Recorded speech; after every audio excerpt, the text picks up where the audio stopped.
بسم اللہ الرحمن الرحیم۔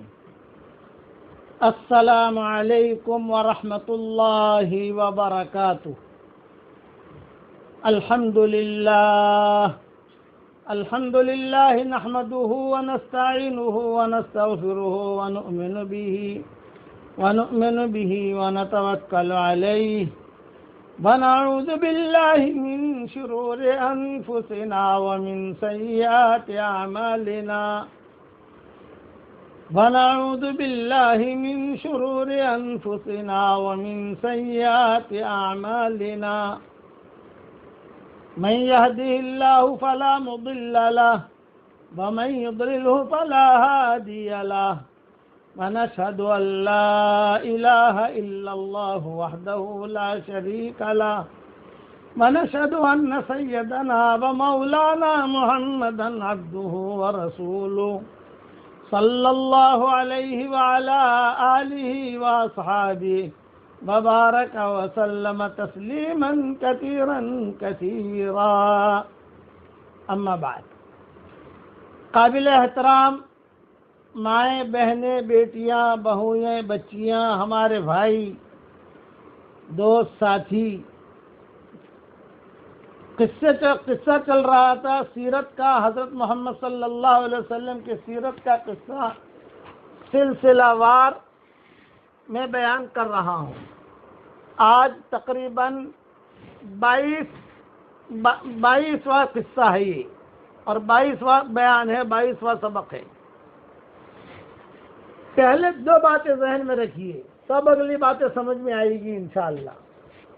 اب بار بار تذکرہ آئے گا حضرت خدیجہ کا اور ابو طالب کا، کہ حضرت خدیجہ، ابو طالب، اب یہ دو چیزیں ان دونوں کے نام آتے رہیں گے۔ ہاشم کا نام اب نہیں آئے گا، سلمہ کا نام اب نہیں آئے گا۔ اسی طریقے سے حضرت محمد صلی اللہ علیہ وسلم کے والدہ کا نام اب نہیں آئے گا، عبد المطلب کا نام اب نہیں آئے گا۔ ان سب کے قصے ہو چکے۔ اب جو بھی بیان کروں گا، اس میں ہاشم، اس میں ابو طالب، حضرت خدیجہ، اور دونوں کا انتقال بھی تقریباً ایک ساتھ ہی ہوا ہے، ایک ہی ہفتے میں ہوا ہے۔ پہلے حضرت خدیجہ کا انتقال ہوا، پھر 2-3 دن کے بعد ابو طالب کا انتقال ہوا، ایک ہی ہفتے میں دونوں کا انتقال ہوا۔ اور اسی لیے اس سال کو عام الحزن کہتے تھے، غم والا سال، ملال والا سال۔ حضور صلی اللہ علیہ وسلم بھی کہتے تھے، صحابہ بھی کہتے تھے کہ یہ غم کا سال ہے، کہ ایک ہی ہفتے میں دو بڑے بڑے چلے گئے، حضرت خدیجہ بھی چلی گئی اور ابو طالب بھی چلے گئے۔ خیر، اپنے وقت پر جب وہ قصے آئیں گے تو بیان کروں گا۔ اب تو یہ ہے کہ آپ صلی اللہ علیہ وسلم کی عمر 15 سال کی ہوئی۔ میں سال کے اعتبار سے چل رہا ہوں تاکہ بات سمجھ میں آئے۔ عرب میں ایک دستور تھا لڑائیوں کا، وہ قبیلے آپس میں لڑتے تھے، حرب الفجار بھی کہتے ہیں اسے۔ تو قبیلے کیوں لڑتے تھے؟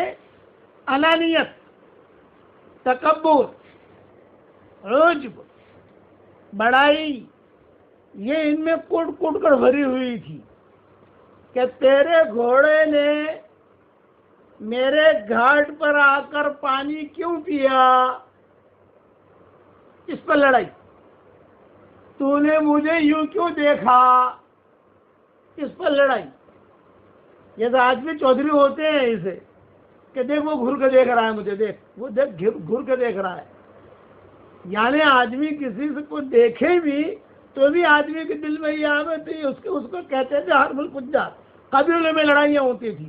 اچھا، کچھ مہینے ایسے ہوتے تھے کہ اس مہینے میں لڑائی عرب بھی پسند نہیں کرتے تھے، جیسے رجب کا مہینہ، اس میں عرب جو ہے لڑائی پسند نہیں کرتے تھے۔ رجب کا مہینہ آتا تھا تو سارے عرب زمانے جاہلیت میں اعلان کر دیتے تھے، رجب کا چاند دیکھ لیا بھائی، لڑائی ختم، تلواریں اندر رکھو۔ یہ ان کا معمول تھا۔ ان عدت الشہور عند اللہ 12 شہرا، اس کی تفسیر کے اندر میں نے کئی چیزیں بیان کی ہیں کہ یہ اسے اشہر حرم کہتے تھے، شوال میں لڑائی نہیں کرتے تھے، ذی قعدہ میں نہیں کرتے تھے، ذوالحج میں نہیں کرتے تھے، لیکن کبھی کبھار ایسا ہوتا کہ وہ جو ہے اچھل پڑتے تھے اور آپس میں لڑائیاں.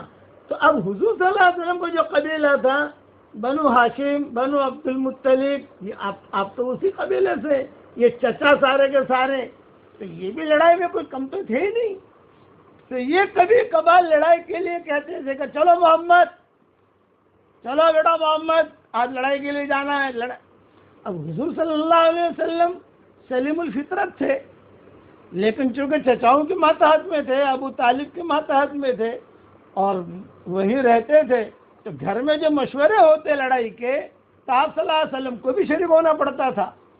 تو آپ خود فرماتے تھے کہ میں اسے پسند نہیں کرتا تھا، لیکن لڑنے کے لیے لے جاتے تو میں ساتھ جاتے حضور صلی اللہ علیہ وسلم. اب آپ کی عمر 16 سال کی 17 سال کی ایسی ہو گئی ہے کہ آدمی لڑائی کر سکتا ہے، میدان میں کود سکتا ہے، اور آپ صلی اللہ علیہ وسلم تو بہت جری تھے، بہت بہادر تھے، لیکن آپ نے فرمایا کہ ابھی بھی میں میدان میں اترا نہیں. ہاں پیچھے سے کبھی کبھار کسی چچا نے تیر مانگا، ارے بیٹا تیر دو، تیر، تو تیر دے دیتا تھا. یہ آپ خود فرماتے تھے کہ حضور صلی اللہ علیہ وسلم تیر دے دیتے تھے، لے تیر، لیکن میں جو ہے وہ چکروں میں نہیں پڑتا تھا. اسی طریقے سے حلف الفضول عبداللہ ابن جدعان جو تھا، یہ بڑا آدمی تھا، مکہ مکرمہ کا، حضرت عائشہ کا چچا بھائی تھا یہ، تو اس کا مکان بھی وسیع تھا. تو وہاں پر جو بھی ایڑے ٹیڑے مشورے، یہ وہ، کسی کو مارنا، کسی کو گرانا، کسی کو مدد کرنا، کسی کو، یہ سارے مشورے وہاں ہوتے تھے. تو حضور صلی اللہ علیہ وسلم فرماتے تھے میں بھی انہیں مشوروں کے اندر جاتا تھا، لیکن جو اچھی باتیں ہوتی اسے لے لیتا اور پیچھے بیٹھتا، لیکن سمجھتا تھا یہ صحیح ہے، یہ غلط ہے، یہ صحیح ہے، یہ غلط ہے، یہ صحیح ہے، یہ غلط ہے. لیکن ایک بات بہت ہوتی تھی، اب آپ صلی اللہ علیہ وسلم کی عمر 15 16 17 18 سال کی ہو گئی، تو پورے مکہ مکرمہ میں آپ ٹاپ 1 آئے. ٹاپ 1 کا کیا مطلب؟ ہر آدمی چلتے چلتے، ہر عورت چلتے چلتے آپ کو دیکھتے تھے، یہ لڑکا ہے. خاص طور سے یہود نصارہ، یہی ہے، یہی ہے، یہی ہے. بلکہ بعض بڑے بڑے پادری تو انتظار کے اندر کئی سال ایک درخت کے نیچے گزار دیے. وہ آگے آئے گا قصہ، میں بیان کروں گا انشاءاللہ. اور کہتے تھے کہ ہم انتظار میں کہ یہ آدمی آئے. حضور کو دیکھ کر بھی پہچان جاتے تھے کہ ہاں یہ اللہ کا، یہ جس کا ہمیں انتظار ہے یہ نبی ہونے والا ہے. اچھا، مکہ مکرمہ یہود کے یہاں، یعنی جو کعبہ ہے یہود کے یہاں بھی مقبول، نصارہ بھی پسند کرتے تھے اسے، مشرکین مکہ بھی پسند کرتے تھے، اعراب بھی پسند کرتے تھے. اب چونکہ بھیڑ بھاڑ ہونے لگی، پھر حضور صلی اللہ علیہ وسلم پیدا ہوئے، تو اس وقت میں عرب جو ہے بہت اہتمام سے ایک ستارے کو پوچھتے تھے، اس کا نام ہے شعرا. وہ اب بھی ہے وہ ستارہ، وہ بہت بڑا ستارہ. بس عربوں کا یہ تھا، ستاروں کے بارے میں مجھے مستقل بیان کرنا ہے، آپ کو انشاءاللہ سمجھانا ہے کہ ستارے کیا ہیں، کتنے ستارے ہیں، کیا ہے. لیکن یہ شعرا کا خالی سمجھ لو کہ یہ عرب جو ہے یہ عربوں کا ماں باپ سمجھ لو. شعرا ستارہ، وہ کبھی بھی کوئی کام ہو تو کھڑے کھڑے کہتے تھے اے شعرا ہمارا کام کر دے، اے شعرا ہمارا کام کر دے، اے شعرا ہمارا کام کر دے. یہ ان کی عادت تھی، یہود نصارہ کی نہیں.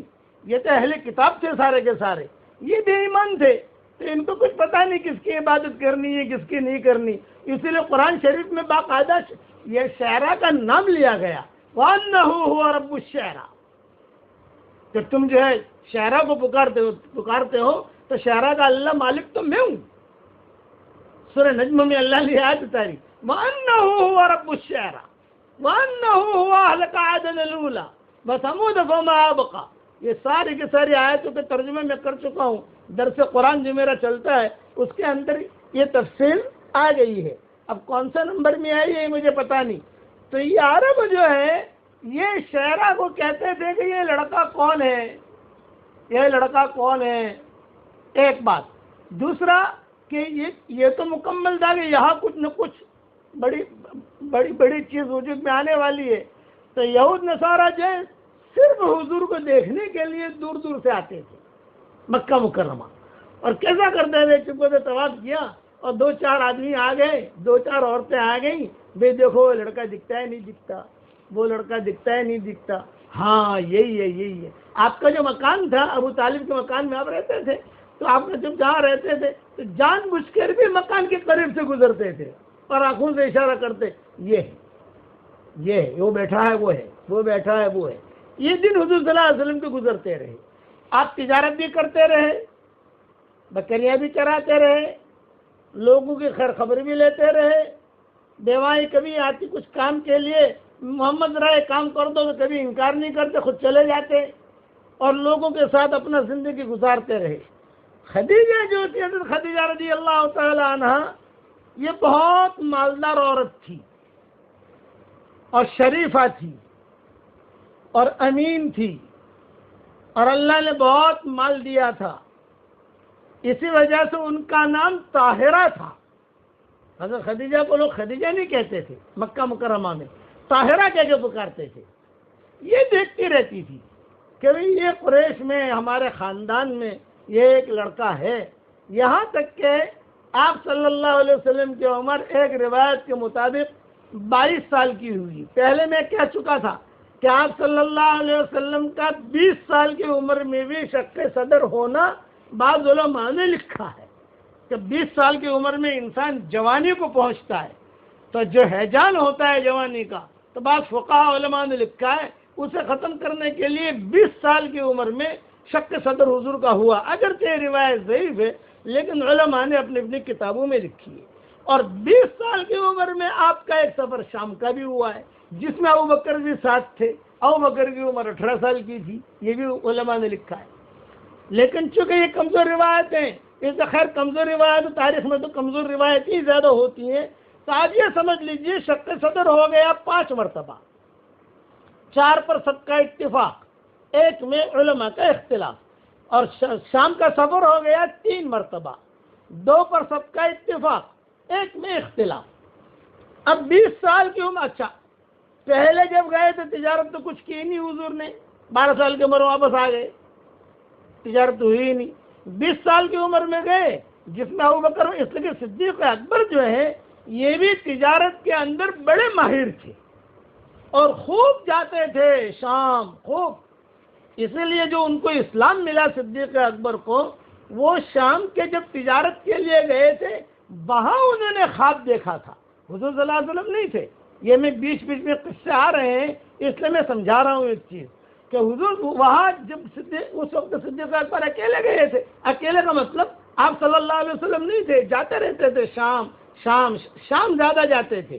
یمن یہ لوگ کم جاتے تھے لیکن شام والا راستہ مکہ مکرمہ سے چلے، رابق پہنچے، رابق سے مدینہ آئے، مدینہ سے مدائن خیبر آئے، خیبر سے مدائن صالح آئے، مدائن صالح سے لیلا مجنون کا جو گاؤں ہے معلّہ وہاں پہنچے، تبوک پہنچے، تبوک سے جارڈن آ گئے، جارڈن سے شام چلے گئے.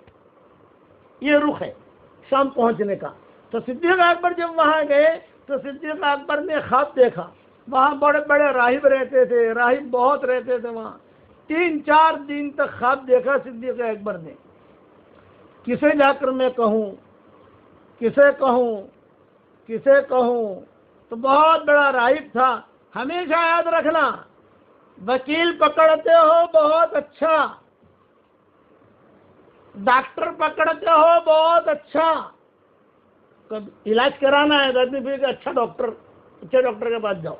اسی طرح اگر بھی کوئی خدا نہ خاصا کوئی معاملہ ہے وکیل پکڑنا ہے تو اچھا. اسی طرح اگر دینی رہبری لینی ہو تو اچھا عالم پکڑو. دیکھو کہ اس کو اللہ نے علم بھی دیا ہے کہ نہیں دیا، اور پھر اس سے اپنی رہبری لو، اپنی آخرت کی رہبری لو. پیر بھی پکڑنا ہے تو اچھا پیر پکڑو. آج کل تو پیر بہت مل جائیں گے ماشاءاللہ، پیروں کی کوئی کمی نہیں، عالموں کی کوئی کمی نہیں. لیکن نیک کون ہے، دیندار کون ہے، وہ آپ کو سوچنا ہوگا کہ میں کس کے پیچھے چل رہا ہوں، یا اپنی عقل، اللہ نے آپ کو بھی عقل دی ہے. تو یہ ابوبکر جو دیکھا، میں خواب دیکھ رہا ہوں، خواب دیکھ رہا ہوں، خواب دیکھ رہا ہوں، کس کو کہوں، کس کو کہوں، کس کو کہوں. ایک بہت بڑا راہب تھا، ڈھونڈتے ڈھونڈتے پہنچے. کتابوں میں لکھا ہے وہ اتنا بوڑھا ہو گیا تھا کہ اس کی بھویں جو ہے وہ لٹک رہی تھی. اور ہاتھ بھی اس کے کانپ رہے تھے. تو وہاں گئے صدیق اکبر اور جا کر کہا کہ میں نے بڑا عجیب خواب دیکھا ہے. تو راہب نے کہا کہ بتاؤ کیا خواب دیکھا. یہ فرمایا میں نے ایک خواب دیکھا, خواب بیان کیا تو راہب جو ہے ایک دم سے چوکنا ہو گیا. لاؤ خوشبو, لاؤ خوشبو, خوشبو لاؤ خوشبو, عطر لاؤ عطر, عطر لاؤ عطر. فوری عطر لگایا اور بیٹھو بیٹھو بیٹھو بیٹھو بیٹھو بیٹھو ان کو بٹھایا صدیق اکبر کو, اور اپنی بھویں جو ہے وہ اوپر کی ہوں اور غور سے دیکھا اور پھر دیکھ کر کہا تم کہاں سے آئے ہو. ابو بکر نے کہا بکہ سے. مکہ کو بکہ کہتے تھے پہلے, قرآن شریف میں بکہ آیا ہے, بکہ 4 پارے کے اندر. تو بکہ, میں بکہ سے آیا ہوں, یہ صدیق اکبر نے کہا. تو راہب نے کہا تیرا خواب بہت اچھا ہے اور تیرے خواب کی تعبیر یہ ہے کہ تمہارے یہاں بکہ میں ایک نبی ظاہر ہوگا دنیا کے اندر, یعنی جب تک وہ زندہ رہے گا تم اس کے وزیر بنو گے اور اس کے مرنے کے بعد تم اس کے خلیفہ بنو گے. یہ راہب نے اس وقت تعبیر دی تھی. ابھی حضور صلی اللہ علیہ وسلم کو نبوت بھی نہیں ملی ہے. ابھی تو آپ کو 20 سال 25 سال کی عمر میں صدیق اکبر کی حضور کی دوستی تو تھی, لیکن کچھ پتا نہیں کہ یہ کیا بننے والے ہیں, یہ کیا بننے والے ہیں. تعلقات ہوتے ہیں جیسے, بس اس قسم کے تھے جیسے گاؤں میں لڑکے ہوتے ہیں آپس میں. وہ راہب نے تعبیر دی تھی کہ تو بکہ کا رہنے والا ہے, تمہارے یہاں ایک نبی ظاہر ہوگا اور جب تک وہ زندہ رہے گا کن کا وزیر اللہ فی حیاتی ہی بخلیفۃ لہ بعد مماتی ہی, اس کے زندگی میں تو وزیر بنے گا اس کا, اور اس کے مرنے کے بعد تو اس کا خلیفہ بنے گا. صدیق اکبر کہتے ہیں اس نے تعبیر دی, میں خواب بھی بھول گیا اور تعبیر بھی بھول گیا. یہ صدیق اکبر خود کہتے تھے, خواب بھی بھول گیا, تعبیر بھی بھول گیا. مرور زمانے کی وجہ سے آدمی بھول جاتا ہے. لیکن حضور صلی اللہ علیہ وسلم کو جب نبوت ملی اور آپ نے نبوت کا دعویٰ کیا تو سب سے پہلے تو حضرت خدیجہ مسلمان ہو گئیں. باہر نکلے صدیق اکبر ملے. صدیق اکبر ملے تو حضور صلی اللہ علیہ وسلم نے دعوت دی, بھئی میں اللہ کا نبی ہوں. بغیر تو صدیق اکبر نے انکار نہیں کیا, پہلے دن سے اقرار کر لیا, لیکن ایک آہستہ تو سوال کیا کہ محمد تم اتنی بڑی چیز کا دعویٰ کرتے ہو, اتنی بڑی چیز, ساری دنیا کا نبی, ساری دنیا کا امام, اتنی بڑی چیز کا دعویٰ کرتے ہو تو اس کی کوئی دلیل بھی ہونی چاہیے. دلیل کیا ہے؟ یہ ہلکے انداز میں پوچھا صدیق اکبر نے. تو حضور نے جھٹ سے کہا رؤیاک الذی رأیتہا فی الشام, تیرا وہ خواب جو تو نے شام میں دیکھا تھا. بس صدیق اکبر کو خواب یاد آ گیا اور فوراً لپٹ گئے, حضور سے رونے لگے, کہا اشہد ان لا الہ الا اللہ واشہد انک رسول اللہ. یہ ان کے اسلام لانے کے قصوں میں علماء نے یہ باتیں لکھی ہیں. تو اب چونکہ یہ قصے کے سنانے کا یہ وقت تو ہے نہیں, لیکن یہ کہ چونکہ حضور صلی اللہ علیہ وسلم کے ساتھ کن کے جو تعلقات, ابھی میسرہ کا قصہ آئے گا تو دو میسرہ, آج کل تو شاید میسرہ لڑکیوں کا نام رکھتے ہیں, لڑکوں کا نام رکھتے ہیں, اچھا نام ہے, لیکن 2 میسرہ کے قصے بھی آئیں گے جب اب آگے شروع ہوں گے. حضور اکرم صلی اللہ علیہ وسلم ایک روایت کے مطابق 22 سال کی عمر ہو گئی, ایک روایت کے مطابق 25 سال کی عمر ہو گئی, اور دن گزرتے گئے. اب گھر میں تنگی تھی, ابو طالب ان کے بھی بیٹے تھے اور تنگی. تو حضور اکرم صلی اللہ علیہ وسلم سے بعض تاریخ کی کتابوں میں لکھا ہے, ابو طالب نے کہا کہ محمد اب تم بڑے ہو گئے ہو, کچھ دھندا بندہ کرو, گھر کا خرچہ ہے, یہ ساری کی ساری چیزیں ہیں, تو تھوڑا ہاتھ پاؤں مارو, یہ کرو وہ کرو. آپ کی عمر 22 سال یا 23 سال. تو آپ نے فرمایا کہ ابھی جتنا مجھ سے یہ ہوتا ہے, مطلب تو بکریاں چرانا, آپ بکریاں چرا کر جو پیسے ملتے تھے اپنی جیب میں نہیں ڈالتے تھے, ابو طالب کو جا کے دے دیتے تھے. کاروبار کر کے جو بھی نفع ہوا تو حضور صلی اللہ علیہ وسلم سیدھے ابو طالب کے ہاتھ میں جا کے دے دیتے تھے. یہ نفع ہوا. اور کبھی کبھی نقصان بھی ہوتا ہے, کاروبار کا تو مطلب یہ ہوتا ہے کہ نفع نقصان, لیکن ابو طالب کو جو ہے جا کے دے دیتے تھے کہ یہ ہے. اب جب آپ کی عمر یہ ہوئی, اب 2 مسئلے آ گئے گھر میں, بھئی محمد کی شادی بھی کرنی ہے اور اسے اپنے پاؤں پر کھڑا بھی کرنا ہے. تو کیا کریں؟ اب دو روایتیں سنو. ایک روایت تو یہ کہ حضرت خدیجہ کے پاس لوگ جاتے تھے پیسہ لینے کے لیے، کیا آپا ہم جا رہے ہیں شام، تم جو ہے 1000 دینار دے دو، 2000 دینار دے دو، جو نفع ہوگا نفع میں آپ کا اتنا ہمارا اتنا، یہ ایگریمنٹ ہوتا تھا. اور ایک روایت یہ ہے کہ حضرت خدیجہ جب شام کے لیے قافلہ تیار ہوتا مکہ سے تو ڈھول بجتا تھا. ڈھول اس دور کے اندر ڈھول بجاتے تھے. ڈھول بجانے کا کیا مطلب؟ ڈھول بجانے کا مطلب یہ ہے کہ قافلہ تیار ہے، کسی کو جانا ہو تو شام جانا ہو تو چلو، شام جانا ہو تو چلو. تو لوگ جو ہے وہ مشورہ کر کے بیٹے کو بھیج دیتے تھے، کوئی بھائی کو بھیج دیتا تھا، کوئی اپنا پیسہ لے کے جاتا تھا. تو صحیح روایت میں یہ آتا ہے پورے مکہ والوں کا جتنا مال ہوتا تھا اس سے کئی گنا زیادہ اکیلی خدیجہ کا مال ہوتا تھا. جیسے مکہ والوں کا 1,00,000 دینار جمع کیا ہے دھندے کے لیے، تو خدیجہ کے 3-4 لاکھ دینار ہوتے تھے. اور خدیجہ جو ہے سب کے ساتھ ایگریمنٹ کرتی تھی، سب کے ساتھ یہ ہوگا یہ جو بھی. اس کی ایک سہیلی تھی، اس کا نام تھا نفیسہ. حضرت خدیجہ کی خاص سہیلی تھی. سہیلی تو میں نہیں کہوں گا، اگرچہ علماء نے سہیلی کا جملہ لکھا ہے، لیکن خیر وہ بھی ہو سکتا ہے سہیلی، لیکن پرائیویٹ سیکرٹری تھی، یہ سمجھ لو کہ سارے گھروں کے کام، اندر کے کام، حساب کتاب کے کام، وہ ساری وہ لڑکی سنبھالتی تھی. اور حضرت خدیجہ کہتی تھی دیکھ اس کو اتنا پیسہ دیا ہے تو خبر رکھنا. وہ چہرہ دیکھ کر بھانپ لیتی تھی، کہتی تھی آپا ٹھیک ہے میں جانتی ہوں اس کو کہاں رہتا ہے، اتنا پیسہ دیا. اس دور کے اندر یعنی اس کے پرائیویٹ سیکرٹری تھی حضرت خدیجہ کی نفیسہ. کوئی کام ہوتا تو خدیجہ نفیسہ کے مشورے کے بغیر کبھی بھی نہیں کرتی تھی، نفیسہ کو بلاتی تھی. بلکہ بعض تاریخی کتابوں میں لکھا ہے کہ وہاں اپنے پاس ہی رکھتی تھی نفیسہ کو، چونکہ حضرت خدیجہ کے پہلی 2 شادیاں ہو چکی تھی اور بچے بھی تھے. 2 شوہر حضرت خدیجہ کے ہو چکے تھے. تیسرا نکاح حضور صلی اللہ علیہ وسلم کے ساتھ ہوا. حضور کا پہلا نکاح تھا، حضرت خدیجہ کا تیسرا نکاح تھا. تو حضرت خدیجہ نے نفیسہ سے کہا کہ بھی میرے دل کے اندر ایک بات ہے، اور وہ بات یہ کہ یہ محمد کی جو شہرت مقبولیت سن رہے ہیں مکہ مکرمہ کے اندر، لوگ بہت اس کی تعریف کر رہے ہیں، ذرا تم اس کا بایو ڈاٹا نکالو. یہ لڑکا کون ہے؟ یہ تو میں جانتی ہوں کہ بنو ہاشم میں سے ہے یہ، لیکن لڑکا کیسا ہے یہ تحقیق کرو. تو یہ نفیسہ جو ہے، اچھا آج کل عورتوں کے لیے بھی یہ کام بہت آسان ہوتا ہے. کوئی بھی چیز کی تحقیق کرنی ہو تو عورتیں جو ہوتی ہیں انشاءاللہ آدھے گھنٹے میں پورے بمبئی کی عورتوں کی خبر دے دے گی آپ کو. تو بمبئی کی نہیں، پوری دنیا کی.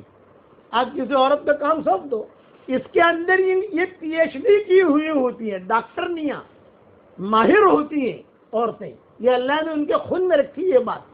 کسی بھی تحقیق کرنی ہو، فلاں لڑکی کیسی ہے، ہاں آپا میں آپ کو جو تھوڑی دیر بتاتی ہوں، یہاں فون کیا، وہاں فون کیا، وہاں فون کیا، وہاں فون کیا، وہاں فون کیا، اور جھٹ سے رزلٹ حاضر، چاہے صحیح چاہے غلط.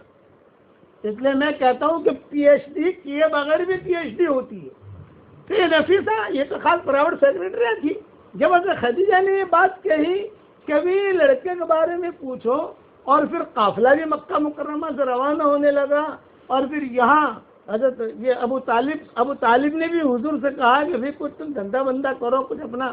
تو حضور نے فرمایا بھی میں کیا کروں؟ تو ابو طالب نے ہلکے انداز میں کہا کہ خدیجہ کے پاس چلے جاؤ، وہ سب کو پیسہ دیتی ہے، آپ بھی لے لو. ایک روایت یہ. دوسری روایت یہ کہ حضرت خدیجہ نے خود نے حضور کو بلایا اور کہا ابھی کیا کرتے ہو آپ؟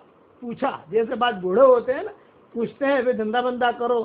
تو حضرت خدیجہ نے خود نے کہا یہ قافلہ جا رہا ہے، ڈھول بج رہا ہے، سب جا رہے ہیں، اور میں نے سب کو پیسہ بھی دیا ہے، تو میں تو آپ کو بھی پیسہ دوں گی، اور آپ بالکل ٹینشن مت لینا.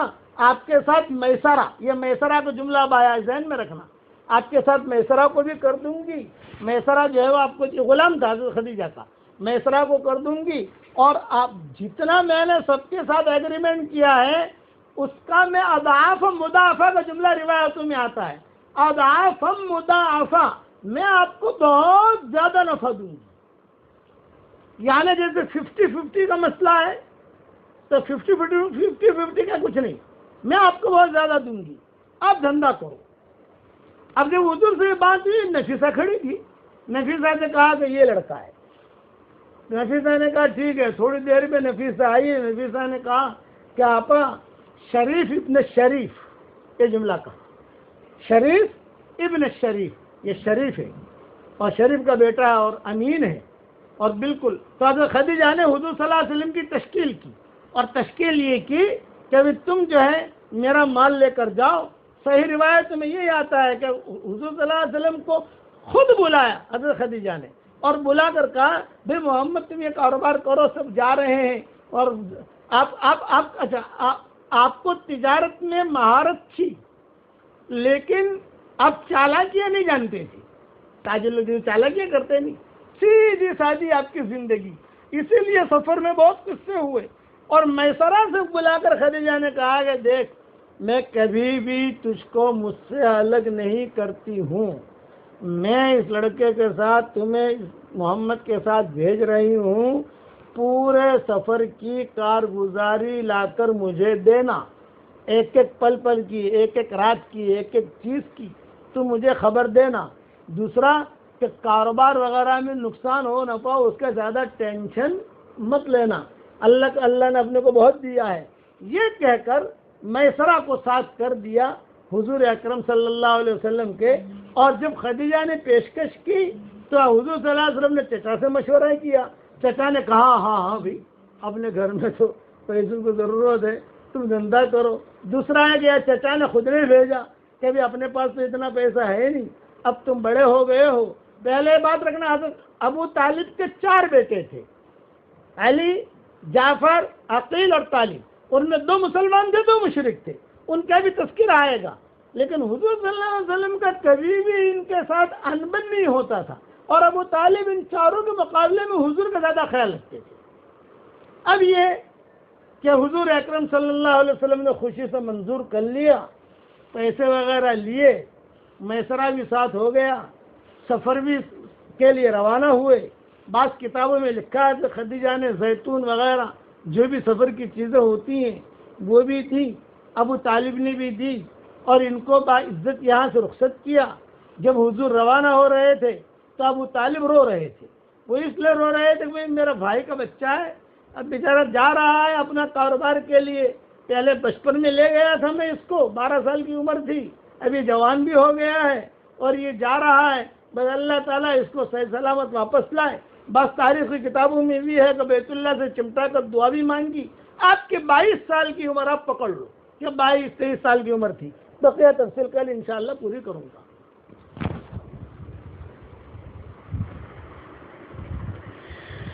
ہمارے سامنے روزانہ کچھ مسائل آ رہے ہیں۔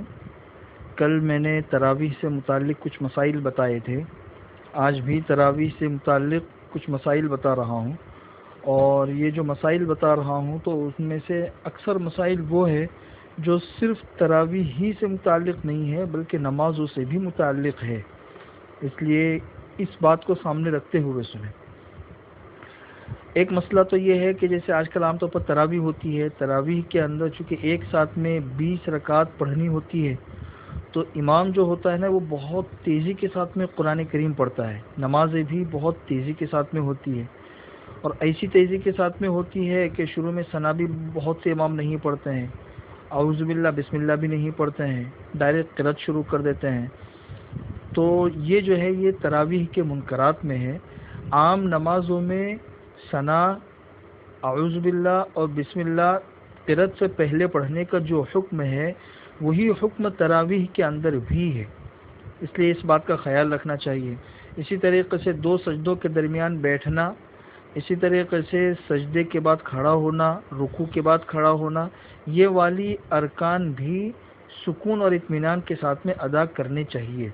بہت سی مرتبہ اس میں اتنی عجلت ہوتی ہے کہ ایک واجب چھوٹ جاتا ہے، طمانینت جو ایک واجب ہے وہ واجب چھوٹنے کی وجہ سے سجدہ سہو بھی واجب ہو جاتا ہے، اس وجہ سے اس کا خیال رکھنا چاہیے۔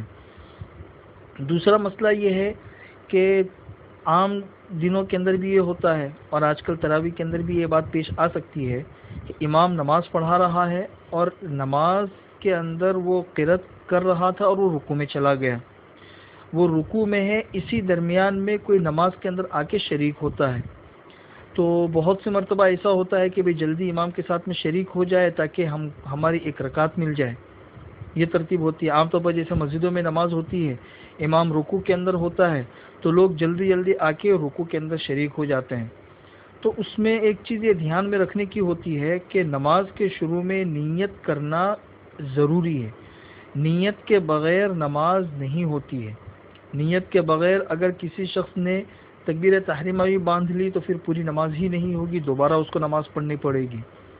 اس لیے عجلت کے اندر نیت رہ نہ جائے، اس کا خیال رکھنا ضروری ہے. لیکن اس کے ساتھ میں اس بات کو بھی سامنے رکھنا ضروری ہے کہ نیت جو ہے یہ زبان سے کہنا ضروری نہیں ہے، دل کے ارادے کا نام نیت ہے. اگر کسی نے وضو کرتے وقت یا مسجد میں داخل ہوتے وقت یا گھر میں جب امام رکوع کے اندر ہے اس وقت گھر میں آتے ہوئے نیت کر لی کہ میں اس امام کے پیچھے نماز پڑھ رہا ہوں، زبان سے نہیں کہا تو بھی اس کی نیت ہو گئی. بلکہ انسان مسجد میں آتا ہے یا نماز پڑھنے کے لیے آتا ہے تو اس کی یہ نیت ہی ہوتی ہے کہ میں نماز پڑھنے کے لیے جا رہا ہوں. تو بس اتنا ارادہ بھی نیت کے لیے کافی ہو جاتا ہے، زبان سے باقاعدہ کہنا ضروری نہیں ہے. اس لیے اگر ارادہ ہے نماز پڑھنے کا اور اسی ارادے سے آئے ہیں تو بس یہ نیت کے قائم مقام ہو جائے گا. البتہ اقتداء کے لیے جو دو چیزوں کی ضرورت ہے وہ کل میں نے آپ لوگوں کو سمجھا دی تھی. اسی کے ساتھ میں یہ چیز بھی دھیان میں رکھے کہ انسان نیت کر کے آیا امام کے ساتھ میں شریک ہونے کے لیے اور تکبیر تحریمہ سے پہلے کسی غیر متعلق چیز کے اندر مشغول نہ ہو جائے. مثلا نیت کرتے ہوئے آ رہا تھا اور تکبیر تحریمہ کہنے سے پہلے کسی سے بات چیت کرنا شروع کر دیا تو وہ جو پہلے نیت تھی اب اس کا اعتبار نہیں ہوگا، اب دوبارہ نیت کرنی پڑے گی. مسجد میں داخل ہوتے ہوئے یا نماز کے لیے آتے ہوئے امام کی اقتداء کی نیت کر لی اور اس کے بعد تکبیر تحریمہ سے پہلے کسی غیر متعلق چیز میں مشغول نہیں ہوا تو وہی پہلے والی نیت کافی ہو جائے گی. تیسرا مسئلہ یہ دھیان میں رکھیے، جیسا آج کل عام طور پر ابھی رمضان کا مہینہ چل رہا ہے، اب کسی انسان نے فجر کی نماز شروع کر دی یا تہجد کی نماز شروع کر دی اور نماز ہی کے درمیان اسے یاد آیا کہ میں روزے کی نیت کرنا بھول گیا ہوں. تو لوگ مسئلہ پوچھتے کہ نماز ہی کے درمیان اگر ہم نے روزے کی نیت کر لی تو وہ کافی ہو جائے گی یا نہیں ہوگی. تو یہ مسئلہ بھی اچھی طرح سمجھ لیجئے کہ نماز انسان پڑھ رہا ہے تو نماز کو فاسد کرنے والی چیز جو ہے وہ اپنے اعضاء سے کوئی حرکت کرنا ہوتا ہے. انسان اپنے اعضاء اور جوارح سے کوئی ایسا کام کرے جو نماز کو فاسد کرنے والا ہو تو اس سے نماز فاسد ہو جاتی ہے. جیسے بہت سے کام ہاتھوں سے متعلق ہوتے ہیں، بہت سے کام زبان سے متعلق ہوتے ہیں، بہت سے کام ہاتھ پاؤں سے متعلق ہوتے ہیں کہ اس کے کرنے کی وجہ سے نماز فاسد ہو جاتی ہے. لیکن ذہن اور دل کے اندر آنے والی جو چیزیں ہیں اس کی وجہ سے نماز فاسد نہیں ہوتی ہے. اعضاء سے مثلا دونوں ہاتھ کھول کر کوئی کام کرنا شروع کر دیا تو یہ عمل کثیر ہو گیا، اس کی وجہ سے نماز ٹوٹ گئی. لیکن خیالات، وساوس اور دل کے اندر گزرنے والی جو چیزیں ہیں تو اس کی وجہ سے نماز نہیں ٹوٹتی ہے. جیسے نماز میں وساوس بھی آتے ہیں، خیالات بھی آتے ہیں، ذہن یہاں وہاں بھٹک بھی جاتا ہے تو اس کی وجہ سے نماز نہیں ٹوٹتی ہے، اگرچہ یہ چیز نماز کے خشوع کے خلاف ہے.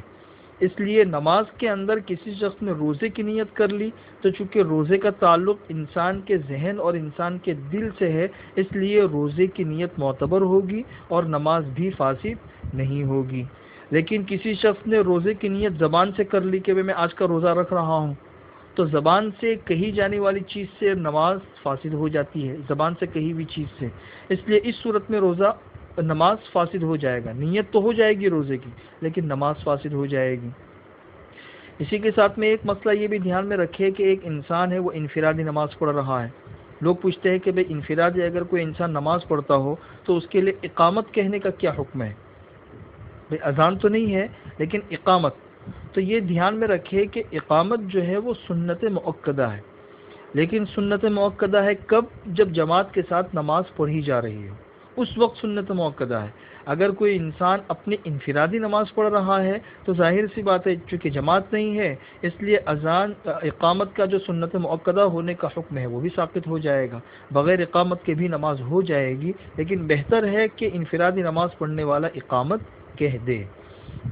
آخری ایک مسئلہ نماز سے متعلق، یہ ایک عام اصول ہے فقہ کا کہ امام جو ہے یہ مقتدیوں کی نماز کا ضامن ہوتا ہے، ذمہ دار ہوتا ہے۔ الامام ضامن، یہ لفظ ہے کہ امام مقتدیوں کی نماز کا ذمہ دار ہوتا ہے۔ ذمہ دار ہونے کا کیا مطلب ہے؟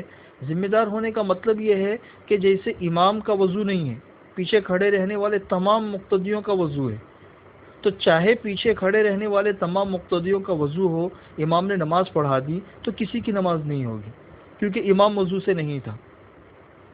اسی طریقے سے اگر امام کو سجدہ سہو واجب کرنے والا کوئی کام امام سے ہو گیا تو پیچھے کھڑے رہنے والے کسی بھی مقتدی سے سجدہ سہو واجب کرنے والا کوئی کام نہیں ہوا ہے، اس کے باوجود امام سجدہ سہو کرے گا تو امام کے ساتھ میں مقتدیوں کو بھی سجدہ سہو کرنا ضروری ہے، اس لیے کہ مقتدی جو ہے نا وہ امام سے بندھے ہوئے ہوتے ہیں، امام ضامن ہے۔ اسی کے ساتھ میں یہ بھی دھیان میں رکھیے، بھی مسائل لوگ پوچھتے ہیں کہ پیچھے کھڑے رہنے والے کسی مقتدی سے سجدہ سہو واجب کرنے والا کوئی کام ہو گیا، امام سے نہیں ہوا، تو کیا مقتدی سجدہ سہو کرے گا یا اس کو کرنے کی ضرورت نہیں ہے؟ تو میں نے آپ کو سمجھا دیا کہ امام ضامن ہوتا ہے، امام کی نماز صحیح ہو گئی تو مقتدیوں کی نماز بھی صحیح ہو گئی۔ سارے مقتدیوں سے سجدہ سہو واجب کرنے والا کوئی کام ہو گیا اور اگر امام سے نہیں ہوا ہے تو پیچھے کھڑے رہنے والے کسی بھی مقتدی کو سجدہ سہو کرنا ضروری نہیں ہے، بلکہ امام سجدہ سہو کے بغیر نماز پڑھائے گا تو باقی سب کی نماز ہو جائے گی، سجدہ سہو سب سے ساقط ہے، اس لیے کہ یہ ابھی تابع ہے۔ تو اسی سے یہ بات سمجھ میں آتی ہے کہ امام کے پیچھے اگر مقتدی نماز پڑھ رہا ہو تو چاہے وہ نماز سری ہو یا جہری ہو، سری نماز جیسے ظہر یا عصر ہے، جہری نماز جیسے مغرب عشاء فجر ہے، تو اس میں امام کے پیچھے مقتدیوں کو قرات نہیں کرنی، چاہے وہ سورہ فاتحہ پڑھ رہا ہو یا سورت پڑھ رہا ہو، قرات نہیں کرنی۔ کیوں؟ اس لیے کہ امام نے قرات کر لی تو امام کا قرات کرنا یہ مقتدیوں کی طرف سے کافی ہو جاتا ہے، اس لیے امام ابو حنیفہ رحمۃ اللہ علیہ کے نزدیک تو امام کے پیچھے قرات کرنا یہ جائز ہی نہیں ہے۔ باقی ائمہ کے نزدیک کچھ گنجائش ہے، لیکن امام ابو حنیفہ رحمۃ اللہ علیہ کے نزدیک درست ہی نہیں ہے، کیونکہ امام ضامن ہے، امام نے قرات کر لی تو باقی تمام مقتدیوں کی بھی قرات اسی کے ضمن میں ہو گئی۔ نماز سے متعلق کچھ اور بھی اہم مسائل ہے، وہ انشاءاللہ کل آپ لوگوں کو بتا دوں گا، پرسوں سے پھر صدقہ فطر کے کچھ مسائل آپ لوگوں کے سامنے آئیں گے۔ عید کی نماز کا طریقہ اور اس کا خطبہ اور اس کے سلسلے میں جو بھی مسائل ہے وہ بھی انشاءاللہ 3-4 دنوں کے بعد آپ لوگوں کے سامنے تفصیل سے بیان کر دیے جائیں گے، ٹھیک ہے؟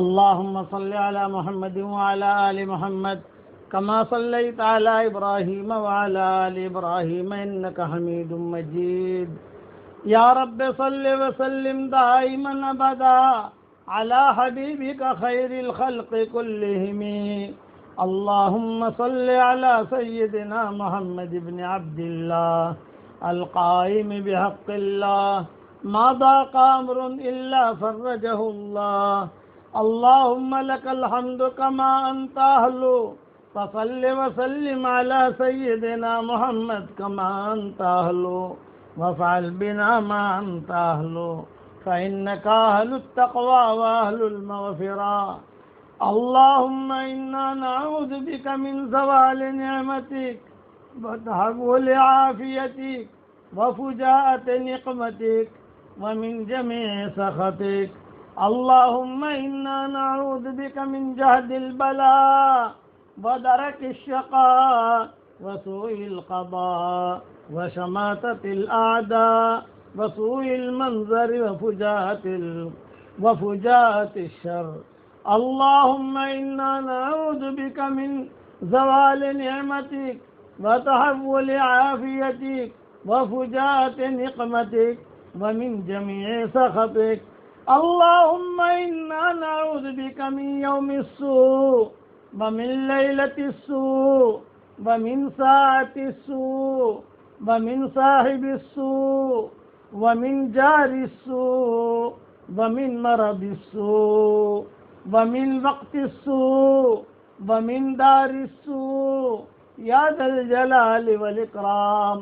اللهم اجعل أمامنا نورا ومن خلفنا نورا وعن يميننا نورا وعن شمالنا نورا ومن فوقنا نورا ومن تحتنا نورا واجعل قبورنا نورا واجعل ما حولنا نورا واجعل في شعرنا نورا واجعل في دمنا نورا واجعل في لحمنا نورا. اللهم اجعلنا نورا في الدنيا والآخرة. ربنا أتمم لنا نورنا واغفر لنا إنك على كل شيء قدير. اللهم آت نفوسنا تقواها وزكها أنت خير من زكاها أنت وليها ومولاها يا ذا الجلال والإكرام. يا حنان يا منان يا حنان يا منان. اللهم إنا نعوذ بك من جهد البلاء. اللهم إنا نعوذ بك من جهد البلاء ودرك الشقاء وسوء القضاء وشماتة الأعداء. اللهم اجعل ثأرنا على من ظلمنا وانصرنا على من عادانا ولا تجعل مصيبتنا في ديننا ولا تجعل الدنيا أكبر همنا ولا مبلغ علمنا ولا إلى النار مصيرنا. اللهم اشرح لنا صدورنا ويسر لنا أمورنا وارفع اللهم قدرنا وطهر ذكرنا واجبر كسرنا وامحو وزرنا ونور قبورنا ونور قلوبنا ونور وجوهنا ونور أبصارنا ونور شعرنا ونور دمنا وربنا بقضائك وقدرك وأعذنا من الجبن والبخل والأنانية والكبر والرياء والهوى وأجرنا من ذل الاستدانة وخيانة الأمانة ومن خسة المكان والمكانة ومن نسيان الجميل أو إنكاره بالتضليل والطف بما بعاجل لطفك بنا فيما قضيت به علينا. اللهم لا تثقل بنا ولا تثقل علينا یا حنان یا منان. اے اللہ ہمارے گناہوں کو معاف فرما. اے اللہ ہماری خطاؤں سے درگزر فرما. اے اللہ اپنا قریبی بندے بندیوں میں ہمیں شامل فرما. اے اللہ ہمیں تیرا رازدار بنا دے. اے اللہ تیرا رازدار بنا دے. اے اللہ تیرا رازدار بنا دے. اور اے اللہ ہمیں ایسا قرب نصیب فرما کہ کبھی بھی تجھ سے دوری نہ ہو. ایسا ایمان عطا فرما کہ کبھی بھی اس کے بعد کفر نہ ہو. اور ایسی ہدایت عطا فرما کہ اس کے بعد گمراہی نہ ہو. اور ایسی عزت عطا فرما کہ اس کے بعد ذلت نہ ہو. اور ایسی شفا عطا فرما کہ اس کے بعد بیماری نہ ہو. اور ایسا تیرا قرب عطا فرما کہ اس کے بعد تجھ سے دوری نہ ہو. اور جہنم سے ایسی آزادی عطا فرما کہ اس کے بعد کبھی بھی جہنم کی طرف ہمارا جانا نہ ہو. تو اس کی غیب سے صورت شکل پیدا فرما. اے خوبصورت پردے والے، اے خوبصورت چادر والے، ہمارے عیبوں پر پردے ڈال دے. مصطفی الاخیار میں شامل فرما دے. اولو الالباب میں شامل فرما دے. اولو النہا میں شامل فرما دے. مصطفی الاخیار میں شامل فرما. مخلصین میں شامل فرما. مخلصین میں شامل فرما. ذاکرین میں شامل فرما. شاکرین میں شامل فرما. عابدین میں شامل فرما. قانتین میں شامل فرما. صائمین میں شامل فرما. اور تیرے قریب بندے رہنے والے میں ہمیں شامل فرما. اللہم اجعل لنا عندک ولیجہ واجعل لنا عندک زلفیٰ وحسن مآب. اے اللہ تو ہمیں اپنا خاص رازدار بنا دے اور خاص وقتوں میں تجھے پکارنے کی تو ہمیں توفیق عطا فرما. اے اللہ اس وقت میں ساری انسانیت پریشان ہے، اس انسانیت کے پریشانیوں کو دور فرما۔ اے اللہ عام طور سے کبھی کبھی آپ روٹھ جاتے تھے لیکن من بھی جاتے تھے، منا بھی لیتے تھے۔ اے اللہ آپ تو بہت لمبے روٹ گئے۔ اے اللہ رمضان کے طفیل سے، قرآن کے طفیل سے، حجر اسود کے طفیل اور برکت سے، اے اللہ زمزم کی برکت سے، یاسین کی برکت سے، طاسین کی برکت سے، حامیم کی برکت سے، الف لام میم کی برکت سے، الف لام میم عین سین قاف کی برکت سے، کاف ہا یا عین صاد کی برکت سے، حامیم کی برکت سے، اور یا اللہ طٰہٰ کی برکت سے، اور اے اللہ سورہ قاف کی برکت سے، نون کی برکت سے، الف لام را کی برکت سے، جتنے بھی حروف مقطعات آئے ہیں اے اللہ ان کی برکت سے، اور قرآن کے ایک ایک لفظ اور ایک ایک حرف کی برکت سے، اور ایک ایک زبر اور ایک ایک کسرہ کی برکت سے، اے اللہ تو اس انسانیت کی پریشانی کو دور فرما دے۔ اے اللہ عافیت کے ساتھ تو ہم سب سے راضی ہو جا۔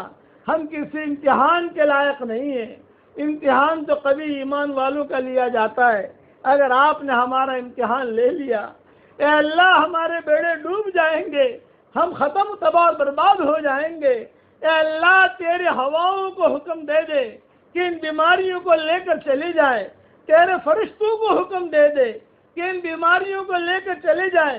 اے اللہ آپ کو تو کسی کو حکم دینے کی ضرورت نہیں ہے، آپ کا تو چاہ لینا کافی ہے۔ قرآن میں پڑھا گیا انما امرہ اذا اراد شیئا ان یقول له کن فیکون فسبحان الذی بیدہ ملکوت کل شیء والیہ ترجعون۔ اے اللہ آپ کا حکم دے دینا کافی ہے، تیرے حکم سے ان بیماریوں سے تو اس انسانیت کو بچا لے، اور اے اللہ اچانک کا خیر ہمیں نصیب فرما، اچانک کے شر سے تو ہماری حفاظت فرما۔ اے اللہ جو پریشان حال ہو ان کی پریشانیوں کو دور فرما، جو مقروض و عافیت ہوئے قرضوں کے ادا ہونے کی غیر سے صورت و شکلیں پیدا فرما۔ جتنے مسلمان اسلام کی حالت میں دنیا سے رخصت ہوئے ہوں ان سب کی قبروں کو تو نور سے منور فرما دے، ان کے درجات کو بلند فرما دے، کروٹوں انہیں آرام نصیب فرما، ان کی ہڈی ہڈی کو جنت نصیب فرما۔ اے اللہ تیرے نیک بندے بندیاں جو گزرے ہیں، چاہے انسانوں میں ہو چاہے جناتوں میں ہو، چاہے کہ پہلی شریعتوں میں ہو اور حضرت محمد صلی اللہ علیہ وسلم کے بعد آئے ہوں یا آنے والے ہوں، ان سب کے طفیل سے عافیت سے ہم سب کی پریشانیوں کو دور فرما دے۔ حضرت محمد صلی اللہ علیہ وسلم کے طفیل سے ہماری پریشانیوں کو دور فرما دے۔ اللہم انا نسألک من کل خیر خزائنہ بیدک ونعوذ بک من کل شر خزائنہ بیدک۔